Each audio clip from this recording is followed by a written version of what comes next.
nananawagan ako kay Senator Kiko, no? Kasi alam nyo, ipinagkampanya ko po si Senator Kiko noon. Kasalanan mo pala yan eh. Medyo. Pero pinapaalala ko to kay Sharon na at sinabi ko ito na ikinampanya ko siya. Ikinakampanya ko si Senator Kiko noon dahil naniniwala ako kay Sharon. Pero Sharon, ngayon nananawagan ako sa'yo na parang hindi na yata ako naniniwala. Parang binabawi ko na po yun. Kasi ang sinasabi lang po kasi ni Robin, hindi ko po ito kinakampihan si Robin dahil kapatid ko. Pero naniniwala ako sa paninindigan niya pagdating dito. Unang-una kami po ay pinalaki ng mga magulang namin sa disiplina. My dad and my mom didn't spare the rod para po disiplinahin kaming lahat. At lumaki po kami may takot sa Diyos, may takot sa magulang, may takot sa authorities, may takot sa mga teachers, sa principal, sa lahat po, no?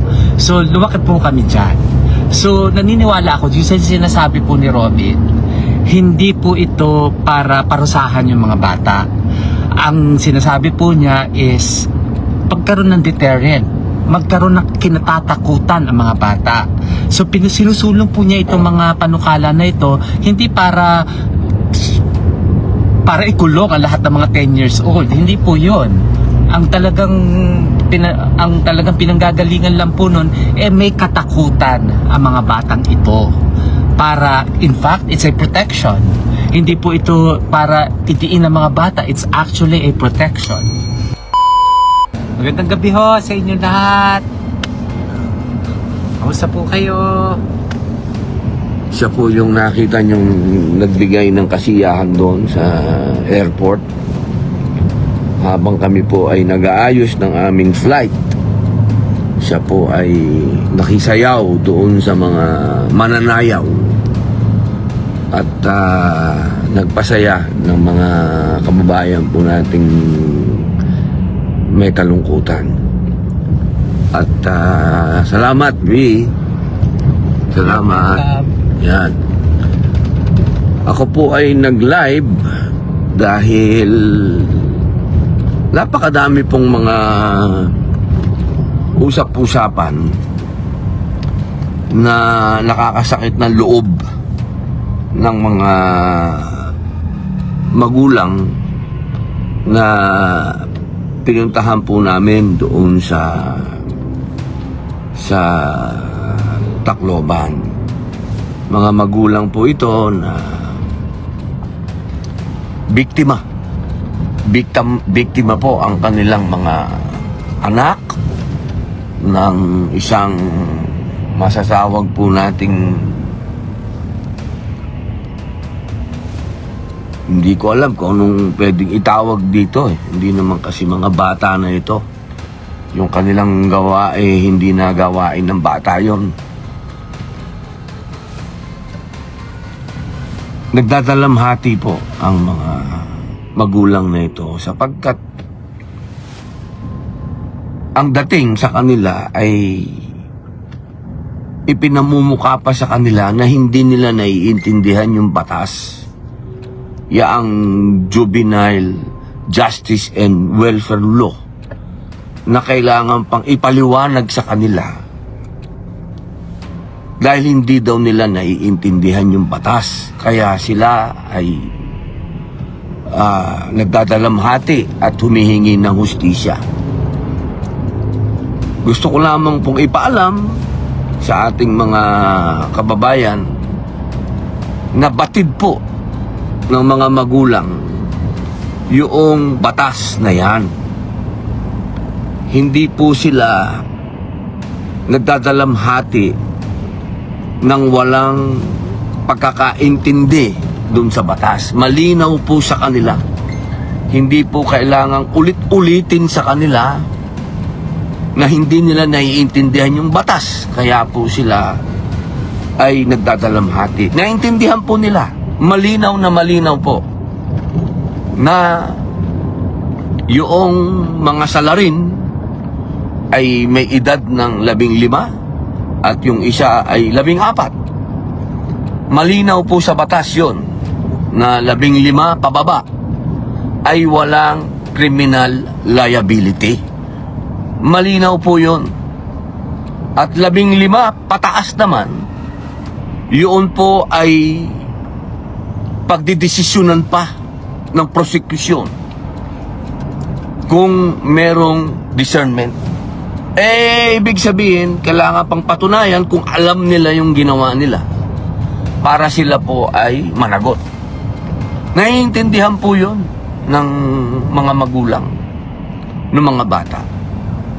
Ang ikinasasakit po ng loob nila, yung kanilang mga anak, meron po dyan yung masakit dahil napakabuting mga bata. May tinamaan ng bala sa tagiliran na tumagos sa puso. Merong tagus-tagusan na tumama sa puso. Meron ding tinamaan sa tagiliran, may tinamaan sa paa, may tinamaan sa braso. Napakadami pong sugatan.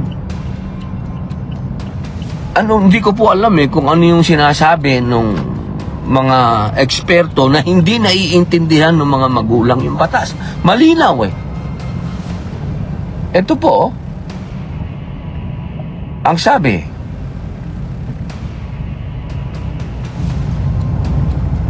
higit sa 15 taon, ngunit mababa sa 18 taong gulang, ang mga bata sa edad na ito ay ipinalalagay na walang pananagutang kriminal. Gayunpaman, kung mapatunayan ng prosecution na ang bata ay kumilos ng may discernment, ito po yung alam na niya yung ginagawa niya, maaari siyang managot sa batas at isailalim sa kasalukuyang proseso ng hukuman. Yan po yung 15 pataas. Yung pong 15 pababa ay wala po talagang criminal liability. Ito po yung kinasasama ng loob ng mga magulang. Bakit ang pinapaboran ay yung mga, hindi ko talagang matawag hindi ko maatim na matawag tong mga batang ito Nasasabihin mong bata, makakapag-isip ka, nang galing kami doon sa paaralan kung paano nila pinlano, kung paano. Ang hirap po ipaliwanag Alam nyo, sa totoo lang, hindi yung gagawa yan ng isang bata, yung makapagplano ka ng ganun. Kung saan ka papasok, kung kailan mo isusuot. Nagpalit pa ng damit, nagpalit ng... Hindi ko talaga matanggap po Nagtakip ng muka, nagsuot ng sombrero, kung saan yung papuputukan, kung paano siya papasok, kung kailan siya umi-strategy pa, pumutok sa pintuan, dahil nakasara yung pintuan, umikot, pumunta sa bintana, pinutokan na naman niya yung nandun sa loob. Hindi ho gagawin ng bata yun, yung ganong klase. Kung paano siya tatakas. Hindi ko maatim na meron tayong mga tinatawag na profesional na sinasabi ng mga eksperto na ituturing yung mga bata itong mga ito.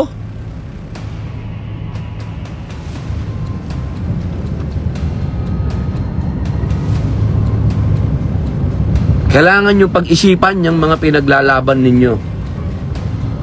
Kailangan yung pag-isipang mabuti, pag-aralang mabuti yung mga ipinaglalaban nyo. Hindi ko naman sinasabi na puro kulong Hindi naman yun Hustisya ang sinasabi ko. At magkaroon ng tinatawag na deterrent, pagpipigil. Kailangan tayo magkaroon ng batas na itong batas na ito ay maamendahan natin at ibaba natin. Yang 15 pababa na yan, dapat yan kung gusto ninyo sana Ako talaga 10 years old eh.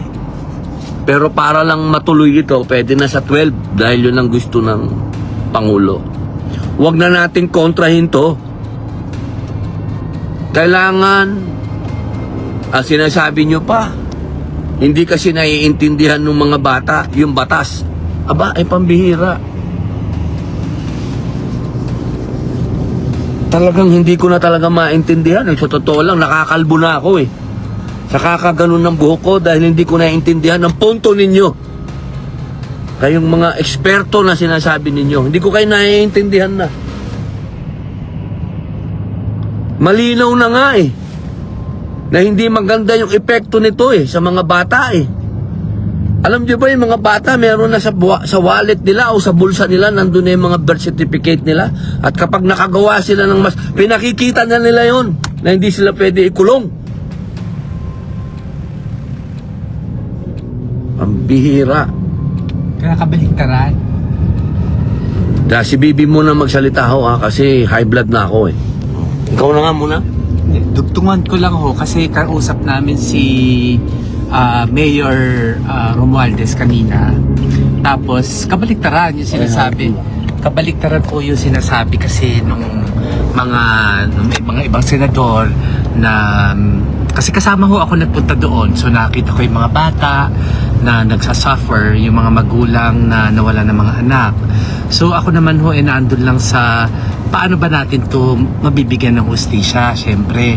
So nung nakausap po namin si Mayor Martin Alfred, kinukwento po niya na actually ang mga bata na mga involved dito hindi nila naiintindihan ng batas. Actually dahil sa social media ho, alam na nila yung batas na they are not accountable to anything that they would do if they are under 15. At obviously, At nagpapalitan sila ng message. ayun na nga, alam nila na hindi sila mapaparusahan. So malakas po ang loob nila na gumawa ng mga bagay na hindi nga lang ho petty ito. Sana kung petty lang okay lang, mapapalagpas mo at talagang dapat dalhin sa delinquency, juvenile, mga ganyan. But the thing is, buhay na ho yung pinag-uusapan. Mass shooting ha? Mass shooting. At mass shooting ito, hindi ito murder lang. At nakita mo naman, B, hindi ito random. Oo, May at mga hindi tinatarget random. siya. Oo, yun yung pinag-uusapan namin kasi nagpunta kami dun sa school, kinukwento ho sa amin ng mga teachers doon kung ano actual na nangyari. And it's turning out na it's kind of planned. It's not random. It's not like, nawala sa isip yung bata, naguluhan, na confused and then started shooting. Hindi po eh. Sa kwento ng mga teachers, it was kind of planned and parang meron siyang target. Hindi ho natin alam ang motibo niya unless talagang imbestigahan ito. Pero definitely meron po siyang target kasi talagang namaril siya dun sa classroom niya. Mga kaklase niya yung mainly binaril po niya eh. At ang mga casualty ay nanggaling dun sa mismong classroom niya. Mga kaklase niya yung mga binaril niya. So parang ako ho nandun lang ako sa, sabi ko nga kay Robin kanina, sana maintindihan ng mga senador. At I'm actually parang nananawagan ako kay Senator Kiko, no? Kasi alam nyo, ipinagkampanya ko po si Senator Kiko noon. Kasalanan mo pala yan eh. Medyo. Pero pinapaalala ko to kay Sharon na at sinabi ko ito na ikinampanya ko siya. Kinakampanya ko si Senator Kiko noon dahil naniniwala ako kay Sharon. Pero Sharon, naniniwala. Ngayon, nananawagan ako sa iyo na parang hindi na yata ako naniniwala. Parang binabawi ko na po yun. Kasi ang sinasabi lang po kasi ni Robin, hindi ko po ito kinakampihan si Robin dahil kapatid ko. Pero naniniwala ako sa paninindigan niya pagdating dito. Una-una kami po ay pinalaki ng mga magulang namin sa disiplina. My dad and my mom didn't spare the rod para po disiplinahin kaming lahat. At lumaki po kami may takot sa Diyos, may takot sa magulang, may takot sa authorities, may takot sa mga teachers, sa principal, sa lahat po, no? So lumaki po kami dyan. So naniniwala ako, yung sinasabi po ni Robin, hindi po ito para parusahan yung mga bata. Ang sinasabi po niya is pagkaroon ng deterrent, magkaroon ng kinatatakutan ang mga bata. So sinusulong po niya itong mga panukala na ito, hindi para ikulong ang lahat ng mga 10 years old. Hindi po 'yon. Ang talagang pinanggagalingan lang po nun, may katakutan ang mga batang ito. Para, in fact, it's a protection. Hindi po ito para itiin ng mga bata, it's actually a protection. At ang pinupunto ko nga po doon, even ang ating, hindi ko po ginagamit ang Diyos, pero ang totoo po niyan, kaya tayo binigyan ng 10 commandments ng Panginoon, it's not to punish us or to condemn us, but actually to protect us from sin. Kahit po ang Biblia, yan ang pinaninindigan. So, yun lang po ang kaya ako sumama dito, kasi talagang naniniwala po ako dun sa paninindigan ng kapatid ko pagdating po talaga dito. Hindi po ako laging nagsasalita kasi umiiwas po ako sa politika, but this time this is not political. Ito po ay isang bagay na dapat tayo magkaisa at maintindihan ng mga senador na kaya po kayo nandyan para protektahan kami. Kaya kayo gumagawa ng batas para protektahan hindi lang ang mga bata kundi ang mga magulang din. Bigyan kami ng magandang batas para ang peace and order ay manatili dito po kasi madalas na rin po ito sabihin ni Robin na a society with no peace and order wala pong patutunguhan, babagsak po tayong lahat pare-pareho. So naniniwala ako na I think pag-isipan mabuti, nananawagan din ako kay Senator Risa Hontiveros na sana naman hindi lang puro yung side ninyo ang pakinggan ninyo, tignan din nyo yung side why we are pushing for this, why my brother is pushing for this. It's not, hindi po ito politika, hindi ito para mag-grandstand, but it's really a valid and meron pong cause sa Amerika, nandun po ako nakatira, ang mga mass shooting is not unusual anymore. It's all, at ganito rin kasi ang pinagtatalunan doon, wala ding sense of responsibility ang mga bata. Meron po kasi talagang dapat accountability. Sabi ko nga po lumaki kami ng pinapalo ng mga magulang, dinidisiplina. Hindi po, my dad and my mom did spare us the rod. Yun po ang namin, at lumaki kami may takot, lumaki kaming sumusunod sa batas. Dati po sinasabi natin, bakit ang mga Pilipino pag nandito sa Pilipinas wala mga disiplina, pagdating sa ibang bansa matitino, madisiplina. Isa lang ho ang dahilan nun, kasi may batas na sinusunod. Sa Amerika, bakit ang traffic sumusunod kami sa traffic? Kasi malaki ho ang binabayaran namin kapag nahuli kami ng pulis. So may accountability, pero pag walang batas kanya-kanyang lakad ulit po yan. Traffic pa lang po yan, di po ba? So sana maintindihan lang po yun ng mga senador natin. Nakapag-aral naman tayong lahat. I think this is not hard to understand na yung isinusulong na batas po ng kapatid ko hindi po yan para itiin ng mga bata. Yan po ay para matulungan ng mga bata na magkaroon ng takot sa batas at a very young age. Yun po ang reality. Maybe in the 60s, 70s, 15-year-old is considered a minor. Pero at this time, na nasa social media time na po tayo at marami exposed na ang mga bata sa lahat ng mga kung ano-ano mga bagay, I think kailangan tanggapin natin yung katotohanan na at 10 years old, exposed ang mga bata sa mga hindi dapat nila nalalaman. And at 10 years old, they should be protected by law para hindi nila even to think about it. Kasi takot sila, kasi meron silang reason na to think about it, kasi alam nilang they'll be accountable to it. Yun lang po. Sana matulungan nyo rin po, kayo din po kasi tayo mga mamamayan, makakatulong din po kay Robin kapag susuportahan po natin siya sa mga ganito mga ina-advocate niya. Robin is actually just advocating for the children. Hindi po ito para ulit-ulit po ako dun kasi yun lang po kasi talaga ang totoo. Hindi po ito para pahirapan ng mga bata, kundi just really to advocate for the children, to protect them from even being influenced by people who has no conscience, na bata ang pinupuntirya para isulong yung mga masasama nilang mga iniisip.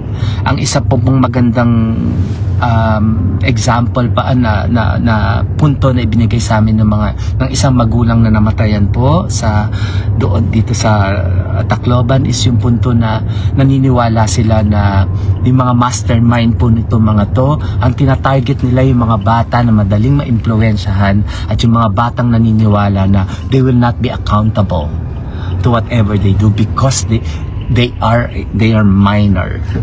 Pero once po na mapaano natin yan, mapaintindi natin sa mga bata na, oh, no. You're 14, you're still accountable. Tingnan po natin kung hindi mapaisip yung mga yan. Kasi maski po ako, kung sabihin sa akin na I'll not be accountable to anything, di mas sa loob ko to do anything. Sa simpleng bagay, sa Singapore po, bawal mag-chew ng gum, ikinukulong. O di hindi sila lahat nag-chew ng gum. Dahil ikukulong. Pero kung sinabi ni Lee Kuan Yew na, ay, di, papaluin lang namin kayo pag nag-chew kayo ng gum, eh, marami pa rin gagawa po nun, di po ba? It's simple logic. It's simple logic. It's just common sense.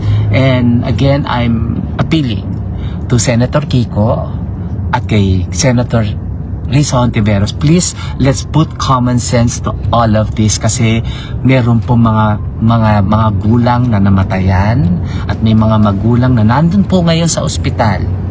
Umiiyak sa amin kanina kasi nahihirapan silang makita yung mga anak nila na may mga sugat. Meron po kami nakita doon na binaril dito, lumabas dito, magang-maga ang muka. Masakit pong makita lahat yon.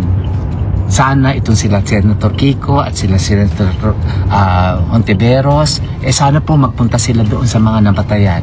Kausapin po sana nila yung mga magulang ng one-on-one, walang kasamang media, para maintindihan nila kung anong klaseng sakit yung naramdaman po ng mga magulang na ito. And maybe magkaroon sila ng bagong pananaw at maybe maliwanagan sila na hindi naman talaga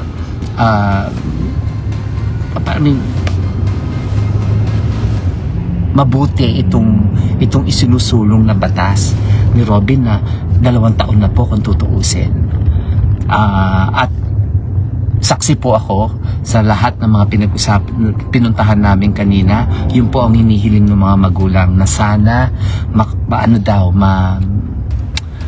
Justice. yung justice, and then tsaka sana ma-approve na yung batas na isinusulong ni Robin. So, yun po sila mismo ang nagre-request noon. So, if that is not enough proof or enough reason for us sa mga senador na kumukontra, hindi ko po alam kung ano pa yung hinihintay ninyo. Ngayon, kung ano pa rin kayo, di maghihintay pa po pa tayo ng next pa at mga susunod pa bago mapaisip na talagang dapat meron tayong gawin na mas drastic para maintindihan ng mga kabataan kung ano ang tama at mali. So yun lang po. So maraming salamat po sa pagsuporta ninyo kay Robin, and let's all pray for the peace and security ng bayan po natin, no?